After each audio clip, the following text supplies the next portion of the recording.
하나님의 말씀 구약성경 사무엘상 16장 6절 7절 그리고 12절 13절 여러분들에게 읽어드리겠습니다. 그들이 오매 사무엘이 엘리압을 보고 마음에 이르기를 여호와의 기름 부으실 자가 과연 주님 앞에 있도다 하였더니 여호와께서 사무엘에게 이르시되 그의 용모와 키를 보지 말라. 내가 이미 그를 버렸노라.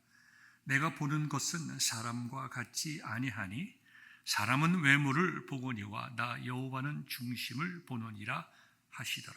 12절 이에 사람을 보내어 그를 데려오매 그의 빛이 붉고 눈이 빼어나고 얼굴이 아름답더라. 여호와께서 이르시되 이가 그니 일어나 기름을 부으라 하시는지라. 사무엘이 기름 뿔병을 가져다가 그의 형제 중에서 그에게 부었더니 이날 이후로 다윗이 여호와의 영에게 크게 감동되니라. 사무엘이 떠나서 라마로 가니라. 하나님의 말씀입니다. 아멘. 제가 지난 금요일 차에 오일 체인지를 했습니다. 우리 동네 가까이 있는 딜러샵에 가서 오일 체인지를 했습니다. 그리고 오일 체인지를 하고 찾아오는데 그 서비스 퍼슨이 저에게 이야기를 합니다. 우리가 이렇게 다이그노시스를 했으니까 보여주겠다고. 제가 이게 가지고 왔습니다. 보니까 여러 가지를 얘기를 하면서 캐빈 필터, 우리 차 안에 돌아가는 캐빈 에어 필터하고 엔진 에어 필터가 더러우니까 이걸 좀 갈아야 되겠다. 여러분 보시죠? 이게 빨갛게 표시가 되어 있습니다. 그러면서 토탈 2,400 안 보여요? 괜찮습니다. 예. 2,403불의 수리를 하라고 저에게 이렇게 이야기를 했습니다. 그런데 여러분, 이 캐빈 필터와 엔진 필터는 제가 바로 그 전날에 갈았습니다. 이게 개인 서비스 그라지도 아니고 이 딜러에서 이렇게 하는 것을 보고 마음이 참 씁쓸했습니다. 그런데 거기 서비스 퍼슨 중에 한 사람이 교회의 목사입니다. 그래서 제가 그분에게, 그분이 고친 거 아니에요. 그분의 얘기를 했습니다. 보십시오. 24시간이 되기도 전에 어떻게 에어 필터와 캐빈 필터를 고쳐야 됩니까? 바꿔야 됩니까? 우리가 이렇기 때문에 예수님을 믿는 자들이 정직하게 살아야 됩니다. 제가 그 얘기를 했어요. 여러분, 우리가 어떻게 살아가느냐 하는 것은 매우 중요합니다. 우리는 좋은 인생을 살아야 합니다. 하나님께 인정받는 삶을 살아야 되고 사람들에게도 칭찬받는 삶을 살아야 되고 우리는 부족하지만 우리의 삶이 자녀로부터 이해받고 존중받고 존경받는 삶을 살아야 합니다.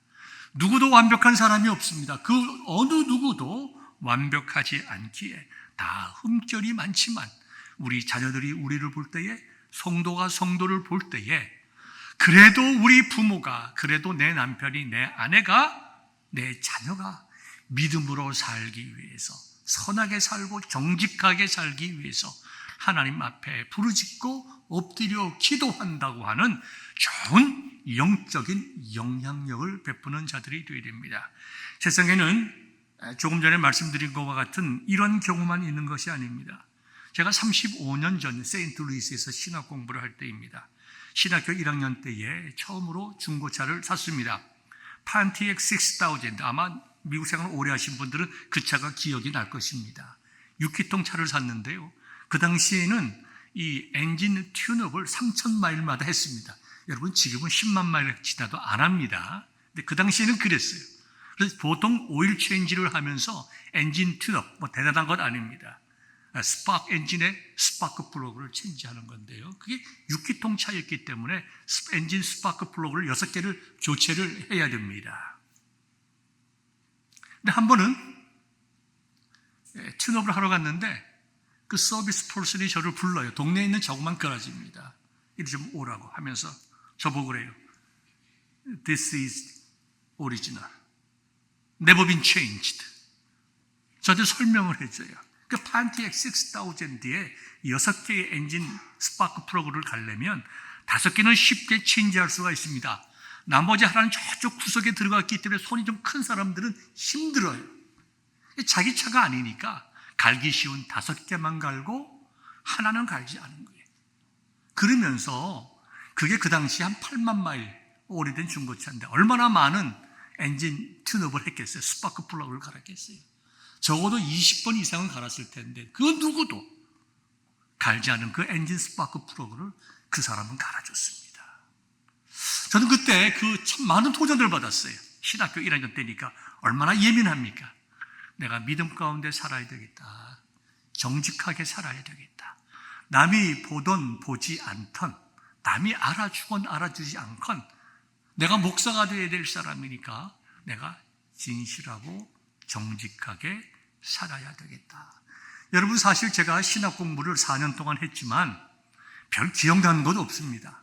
정신없이 배웠기 때문에 그것이 의미 없고 가치 없다는 것이 아니라 거기서 신학 공부를 했기 때문에 졸업을 하고 스스로 말씀을 묵상하고 연구하고 가르칠 수 있는 능력을 얻은 것이죠.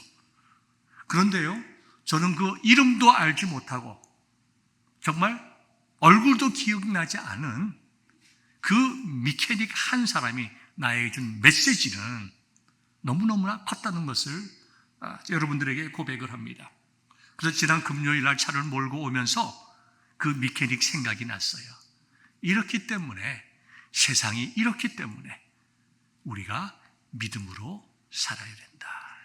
여러분, 우리들은 다른 사람들에게 좋은 영향력을 미치고 정말 우리의 작은 일이지만 다른 사람들의 일생 속에 기억이 남을 수 있는 좋은 영적인 도전을 줄 수 있는 복된 성도들 될 수 있기를 주님의 이름으로 축원합니다. 오늘 본문의 말씀은요, 바로 이와 같은 이야기를 배경으로 하고 있습니다. 오늘의 설교 제목이 사람의 생각과 하나님의 생각입니다. 사람의 생각이라고 하는 것은 관점과 판단으로부터 오지요. 어떤 사람이라든가 사물이라든가 환경을 어떠한 관점에서 보고 자신의 지식과 경험으로 판단한 것이 사람의 생각입니다. 그러므로 사람의 생각의 기준이 판단 기준입니다. 어떤 것을 기준으로 판단하느냐는 그래서 매우 중요한데요. 사람의 생각이라고 하는 것은 사람의 경험과 상식과 지식으로부터 오는 것이고, 하나님의 생각이라고 하는 것은 너무나도 분명하게 하나님의 heart, 마음, 우리에게 주신 말씀으로부터 오는 것입니다. 그렇기 때문에 우리는 사람의 생각으로 판단할 것이 아니라 하나님의 생각으로 판단을 하여야 합니다. 다르게 말하면 우리의 신앙과 생활의 유일한 기준인 하나님의 말씀만이 저와 여러분들의 생각과 판단의 기준이 되어야 한다는 것입니다. 엔진 필터나 캐빈 필터를 갈지 않은 사람은 아마 이렇게 생각했을 거예요. 많은 사람들이 그걸 갈지 않으니까 아마 이 차도 갈지 않았겠지. 확신이 없으니까 가르라라고 이야기하지 못하고 갈아야 될 때가 됐다, 이런 의미를 적어놓은 거예요. 그러나 정직하고 하나님 앞에서 바로 살기를 원하는 사람이라고 하면 그렇게 힘든 일 아니니까 분명히 자기가 열어보고 확인을 했을 것입니다. 남들이 다 갈기 어려워하는 마지막 6번째 그 스파크 플러그를 가는 사람의, 저는 모르겠어요. 그분이 예수님을 믿는 사람인지 아닌지 알 수는 없지만 그의 마음속에는 정직하게 일을 해야 되겠다고 하는 다른 인격의 마음이 있었기 때문에 그와 같이 된 것입니다. 생각과 판단의 기준이 하나님의 생각에 맞아야 되는데요, 오늘 본문의 배경은 그와 같이 아니한 경우로부터 시작합니다. 여러분이 잘 알다시피 이스라엘 백성의 초대 왕은 사울입니다. 사사기를 보게 되면 맨 마지막에 이런 말씀이 기록되어 있잖아요. 그때는 이스라엘의 왕이 없으므로 사람들이 자기의 소견에 좋은 대로 행하였더라.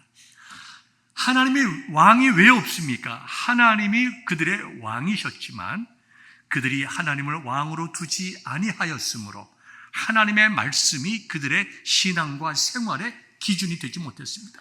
판단 기준이 되지 못했기에 당연히 그들은 그들의 생각에 좋은 대로, 자기가 하고 싶은 대로, 자기에게 유익이 되는 대로, 자기에게 편한 대로 그렇게 판단했다는 것이죠.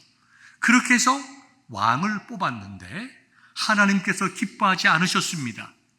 그러나 하나님께서 뜻이 계셔서 사람의 생각으로 뽑은 왕을 하나님께서 허락하셨습니다. 그리고 하나님께서 그 왕을 버리시고 사울을 버리시고 새로운 왕을 세우시는 장면이 오늘의 본문의 배경입니다. 저는 오늘 본문의 배경을 중심으로 해서 여러분들에게 세 가지를 말씀드리려고 합니다. 첫 번째는 하나님의 기준은 사람의 기준과 다르다는 것입니다. 오늘 본문의 말씀을 보면 사무엘상 16장의 말씀을 보면 하나님께서 사무엘에게 말씀하십니다. 1절에 보면요, 여호와께서 사무엘에게 이르시되 내가 이미 사울을 버려 이스라엘 왕이 되지 못하게 하였거늘 내가 그를 위하여 언제까지 슬퍼하겠느냐. 너는 뿔에 기름을 채워가지고 가라. 내가 너를 베들레헴 사람 이새에게로 보내리니 이는 내가 그의 아들 중에서 한 왕을 보았느니라 하시는지라. 이렇게 기록이 되어 있습니다. 사무엘은 마음에 슬펐습니다. 하나님께서 사울을 버리시기 전에 사울이 이미 하나님을 떠났습니다. 그의 삶 전체는 하나님을 떠나는 삶이에요. 하나님의 영광을 위하여 살아가는 것이 아니라 자기의 영광을 위하여 살아갔고, 하나님의 이름을 높이는 것이 아니라 자기의 이름을 높이는 삶을 살아갔기에 그는 형식적으로는 하나님을 섬기는 모양은 있었으나 그는 하나님의 이름으로 자기가 원하는 것을 추구하고자 했습니다.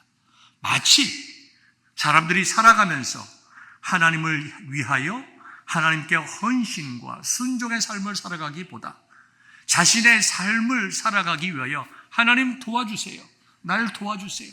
내가 이런 것 하고 싶고 이렇게 살고 싶은데 이것 좀 도와주세요. 하나님을 삶의 수단으로 삼으면 안 되는데 사울은 하나님을 자신의 삶의 수단으로 삼았던 사람입니다. 그러니 근본적으로 외형적으로 볼 때는 그가 하나님을 믿는 것처럼 보였지만 근본적으로 하나님을 떠나갔습니다. 그래서 하나님께서 그를 왕에서 버리셨다고 말씀하시는 것입니다. 사무엘이 하나님의 말씀에 순종하여 갑니다. 마음에 슬픔은 있었지만 소망 가운데 갑니다. 왜 슬펐겠어요? 사울을 왕으로 세우는 그 일에, 기름 붓는 일에 사무엘이 중대한 역할을 감당했고 그 역시 영적인 지도자로서의 영적인 책임을 느꼈기 때문에 마음 많이 아파했습니다. 그러나 소망을 가지고 이새의 집에 갔습니다. 하나님께서는 이새의 집에서 누구를 왕으로 세울 것을 말씀하지 않으셨어요.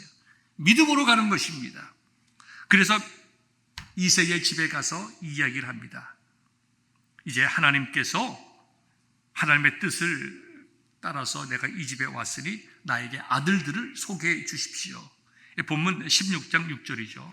그들이 옵니다. 당연히 첫째 아들부터 오겠죠. 엘리압을 딱 보니까 사무엘의 마음속에 어떻게 뭐라고 본문을 보면 이렇게 되어 있습니다. 여호와의 기름 부으실 자가 과연 주님 앞에 있도다. 그 엘리압을 딱 보니까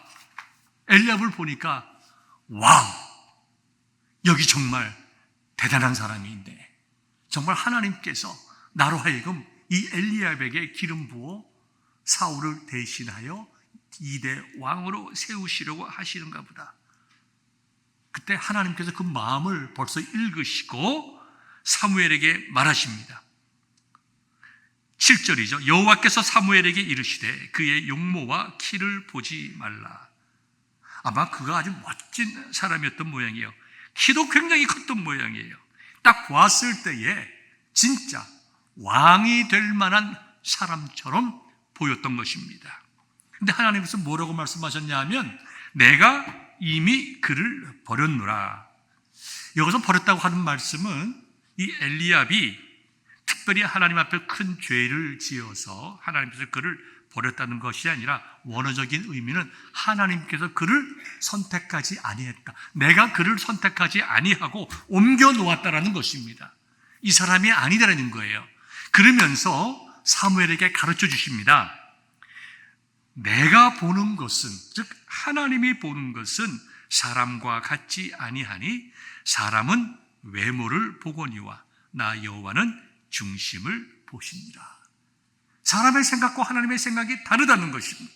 사람의 판단 기준과 하나님의 판단 기준이 다른데 하나님께서 본문의 말씀을 통하여 어떻게 설명하고 있는가 하니까 사람은 외모를 본다. 여기 외모라고 하는 것은 우리가 이게 눈으로 보는 그 외모만을 의미하는 것이 아니고 그 사람의 모든 것이죠. 그 사람에게 드러나는 것, 외적으로 드러나는 것. 일차적으로 뭡니까?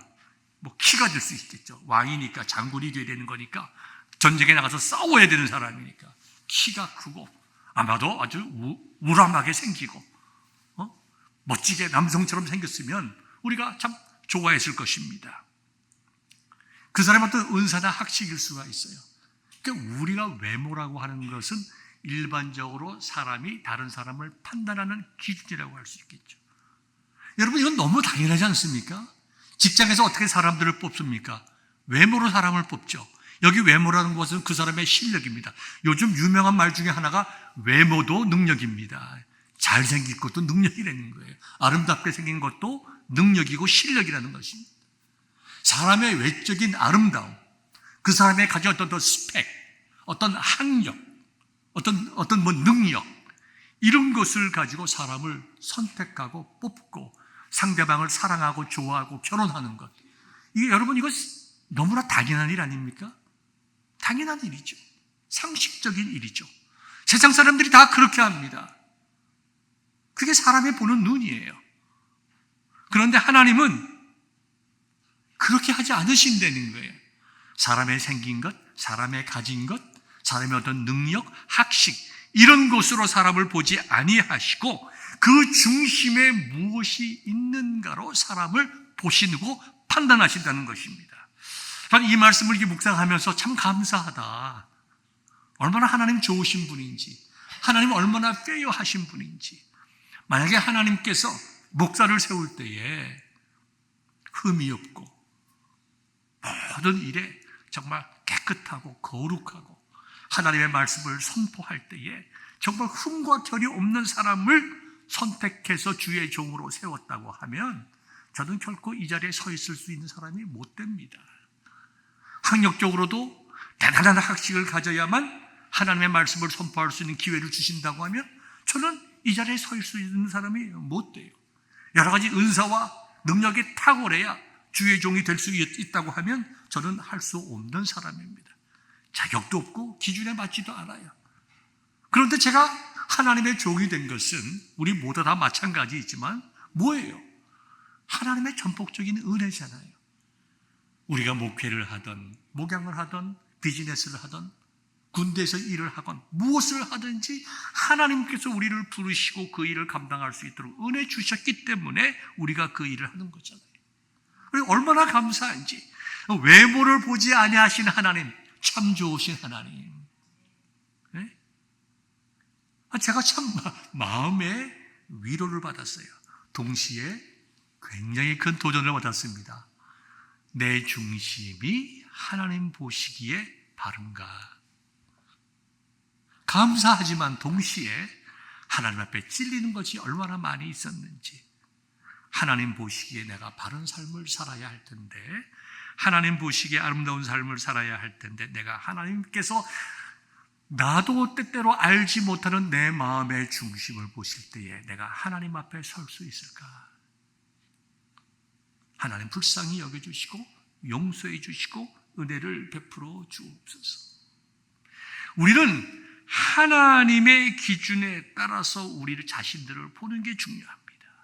우리는 사람과 세상의 기준을 가지고 다른 사람을 보고 판단하고 내가 이 정도면 괜찮다라고 생각할지 모르지만 하나님의 마음과 하나님의 뜻을 가지고 우리 자신들을 보고 세상을 보고 다른 사람을 보게 될 때에 우리들의 판단의 기준은 너무너무나 크게 달라지게 될 것입니다.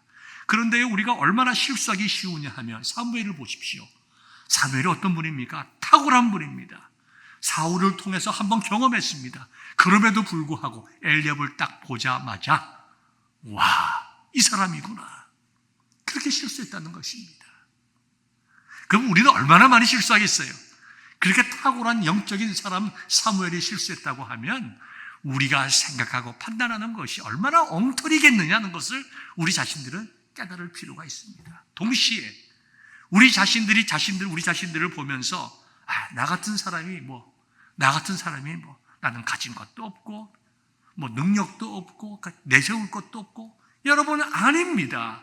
하나님께서 보시는 관점은 다르기 때문에 우리는 하나님께서 우리 자신의 마음을 볼 때에 기뻐하는 사람이 되기 위하여 애쓰고 하나님 앞에 기도해야 됩니다.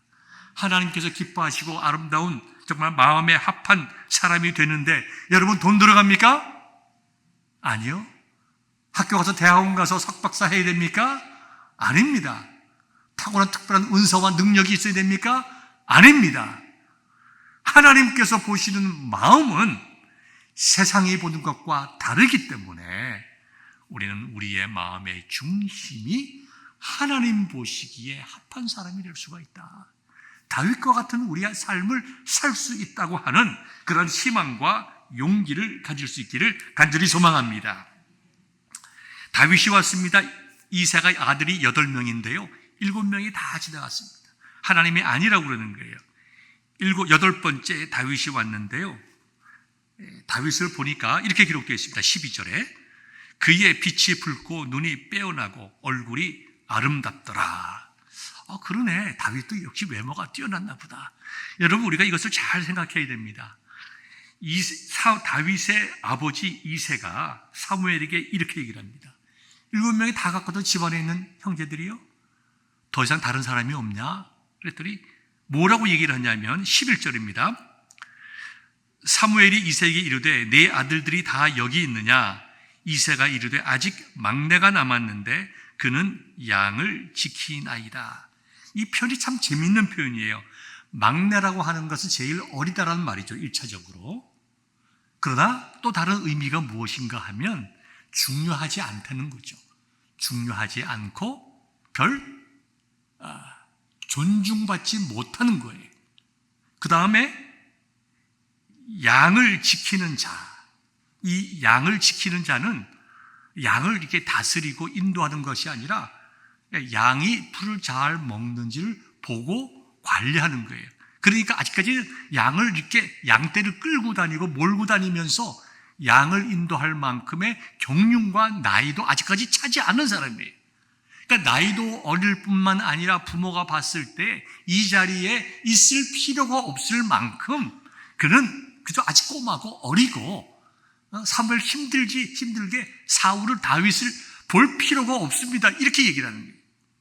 사람의 판단이죠. 사람의 판단으로 보았을 때 다윗은 아무 사람도 존재감이 없었단 말입니다. 왕은커녕 형들하고 비교해 봤을 때 존재감이 없었다는 거예요. 그런데 다윗이 왔을 때에 그의 빛이 붉고 눈이 빼어나고 얼굴이 아름답더라. 이건 다윗의 외모를 칭찬하는 것이 아닙니다. 이미 하나님께서 용모와 키를 보지 말라고 했어요. 그러니까 외적으로 봤을 때에 다윗이 자기 형들보다 뛰어난 점이 없었다는 거예요. 엘리압에 비해서 비교해 볼 때 키도 작았을 것이고 자기 형제들에 비해서 특별히 더 잘생기지도 않았다는 것입니다. 그런데 왜 그러면 여기 아름답다고 했느냐? 이것은 우리가 성경 전체를 통해서 알 수 있는 건데요. 그의 얼굴이 하나님을 사랑하고 경외하는 기쁨으로 인하여 아름답게 보였다는 것입니다. 여러분 우리 교회에 우리 어르신들, 어머니들 계십니다. 할머니들 계세요. 저는 할머니들의 이 주름을 보면요 진짜 예뻐요. 여러분들 많은 사람들이 이렇게 피기 위해서 애를 많이 씁니다. 여러 가지 쓰지만 신앙생활 잘하시고 그 다음에 기도 많이 하시는 권사님들의 얼굴 보세요.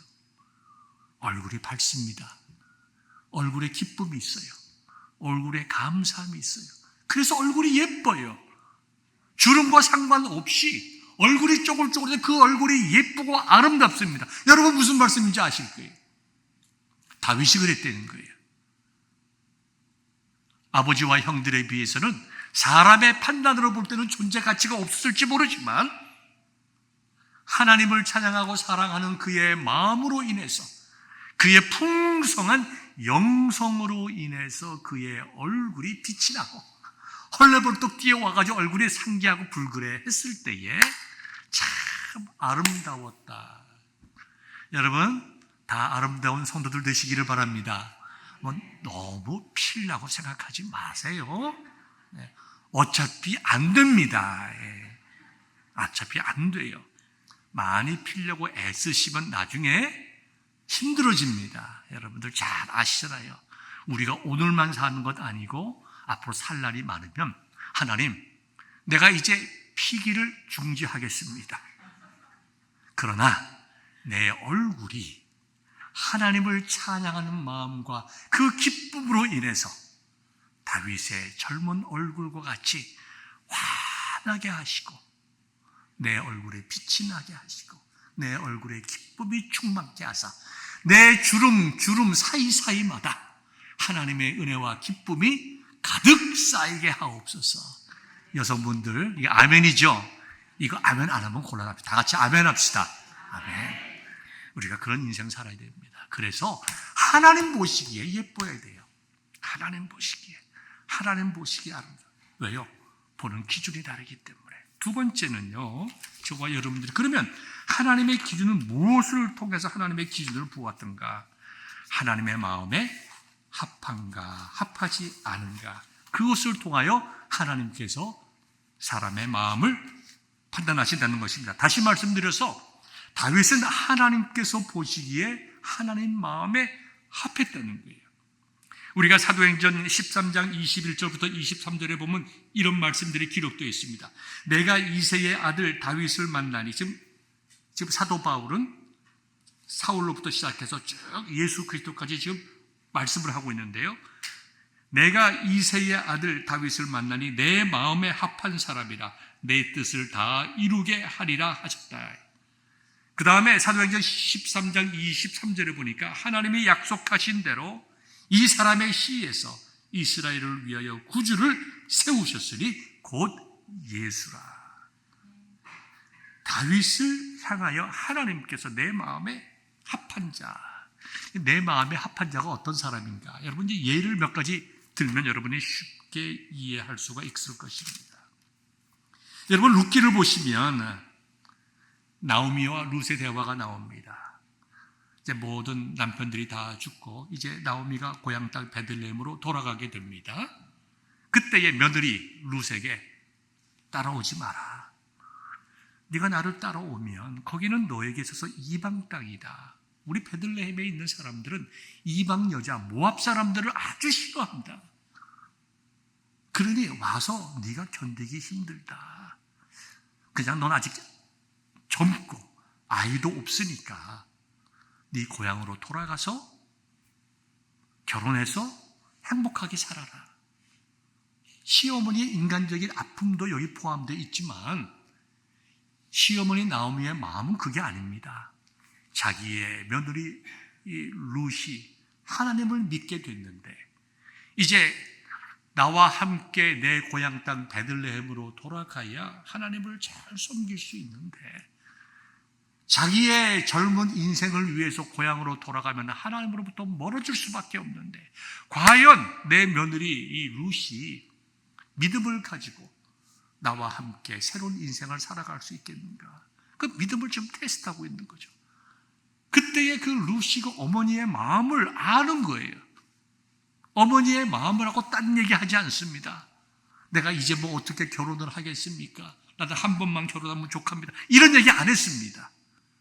그리고 어머니의 마음을 헤아리고 어머니의 마음에 합한 답을 하는데 어떻게 답합니까? 룻기 1장 16절부터 시작해서 17절까지 이렇게 기록되어 있어요. 내게 어머니를 떠나며 어머니를 따르지 말고 돌아가라고 강권하지 마옵소서. 어머니께서 가시는 곳에 나도 가고 어머니께서 머무시는 곳에서 나도 머물겠나이다. 어머니의 백성이 나의 백성이 되고 어머니의 하나님이 나의 하나님이 되실 것입니다. 이게 어머니 나오미의 마음에 합한 대답이에요. 그래서 나오미는 이 룻을 보면서 믿음이 확고하구나. 내가 이제 내 며느리의 믿음을 위해서 더 이상 이야기하지 않고 내가 이 며느리 룻을 데리고 가야 되겠구나. 아마 기쁘고 찬송하고 감사한 마음으로 베들레헴을 향하여 갔을 거예요. 이게 마음에 합한 것입니다. 룻의 말이 어머니 나오미의 마음에 합한 거예요. 또 하나 우리가 예를 들 수 있는데요. 사무엘상 14장을 보면 요나단이란 사울의 첫째 아들이 나오죠. 블레셋과 전쟁을 하게 됩니다. 요나단이 자기의 무기를 든 소년, 즉 자기의 부관에게 얘기를 합니다. 우리가 이 할례 받지 않는 블레셋 사람들에게 건너가서 우리가 그들을 물리쳐야 되겠다.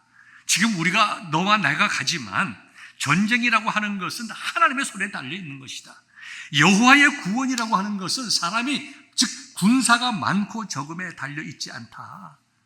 사람의 생각으로 볼 때 이거 좀 엉터리죠. 지금 요나단과 그 부관이 두 사람이 적진으로 들어가서 군대와 싸우겠다고 하는 것은 이건 죽으러 가는 것입니다. 의미가 없어요. 승리할 수가 없습니다.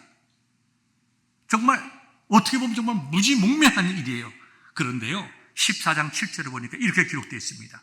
무기를 든 자가 그에게 이르되 당신의 마음에 있는 대로 다 행하여 앞서 가소서. 내가 당신과 마음을 같이 하여 따르리이다.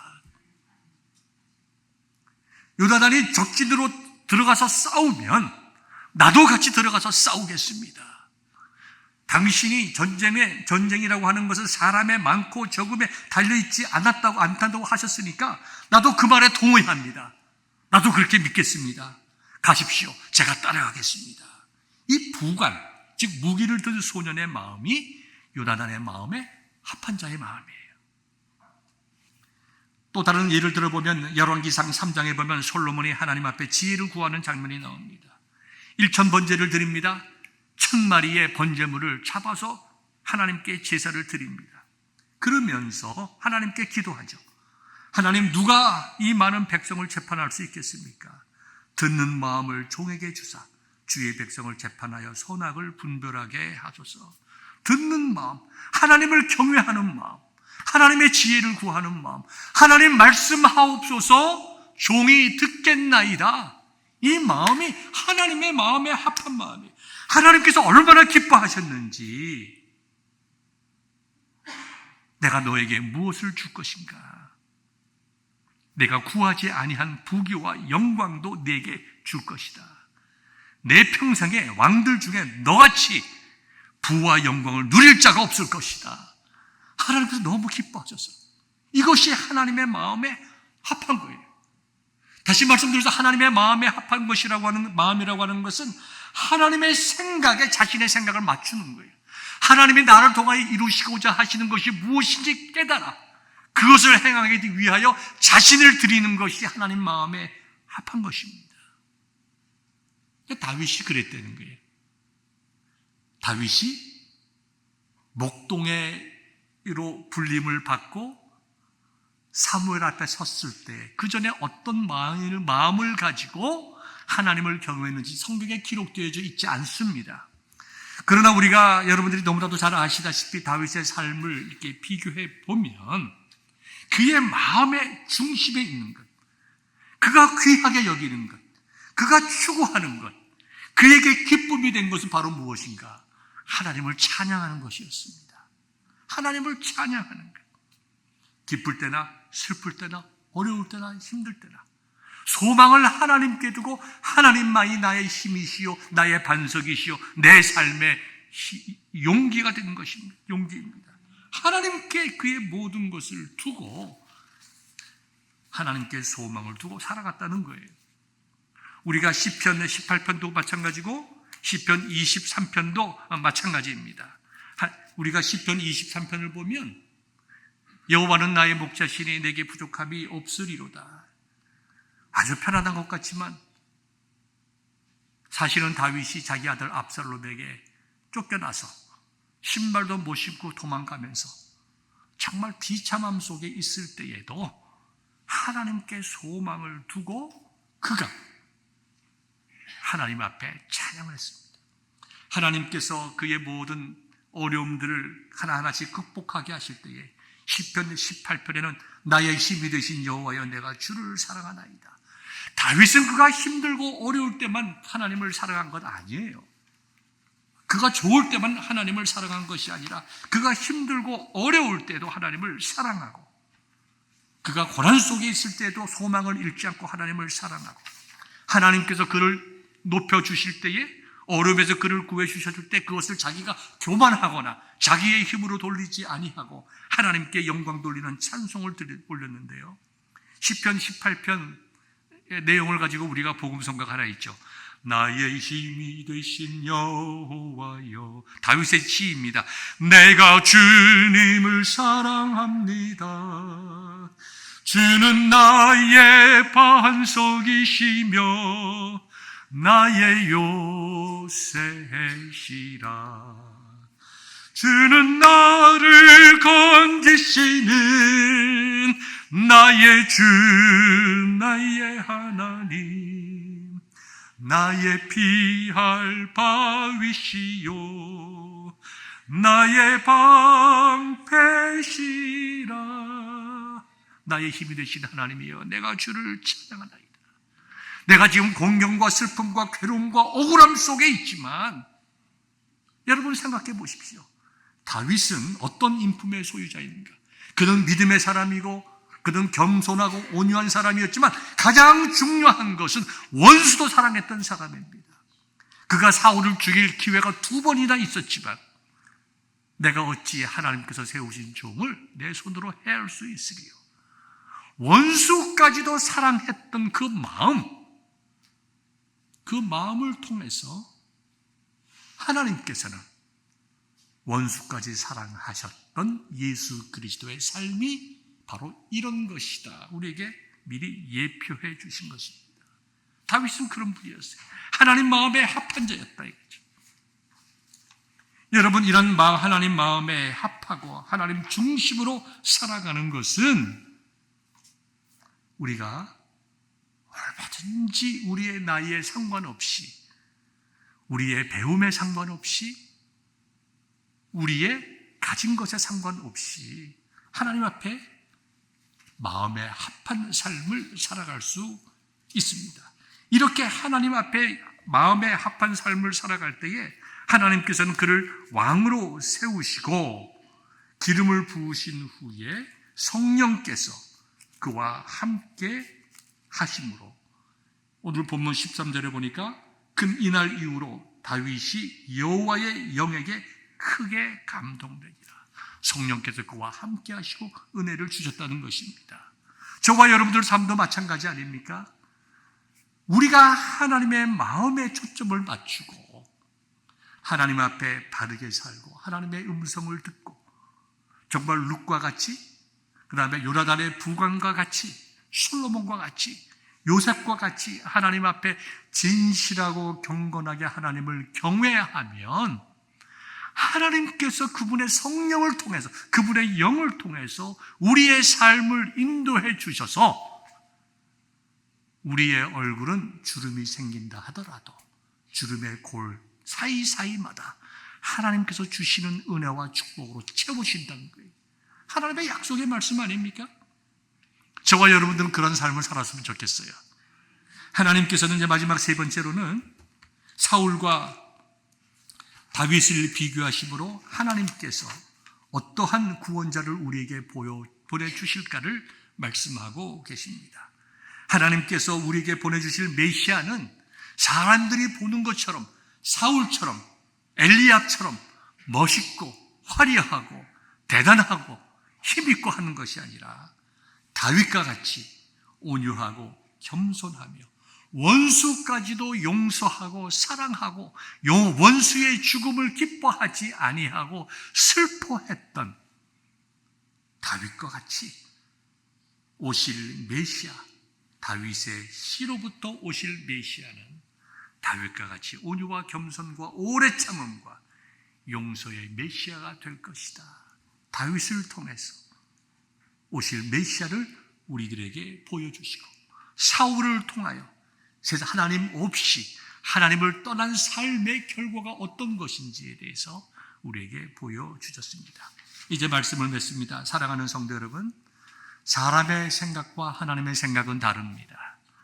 사람의 생각을 쫓아갈 필요 없습니다. 내 마음의 느낌을 쫓아갈 필요가 없습니다. 하나님의 생각, 하나님의 말씀이 오늘 나에게 무엇이라고 말씀하고 계시는가? 그것을 붙잡고 하나님의 말씀에 우리 자신들의 초점을 맞출 때에 다윗과 함께 하신 성령이 다윗에게 크게 감동되신 것처럼, 감동을 주신 것처럼 저와 여러분들에게도 동일한 은혜와 감동 주실 것입니다. 이와 같은 감사의 생활, 기쁨의 생활, 하나님의 마음에 합한 인생 살아가시는 저와 여러분 되시기를 주님의 이름으로 축원합니다.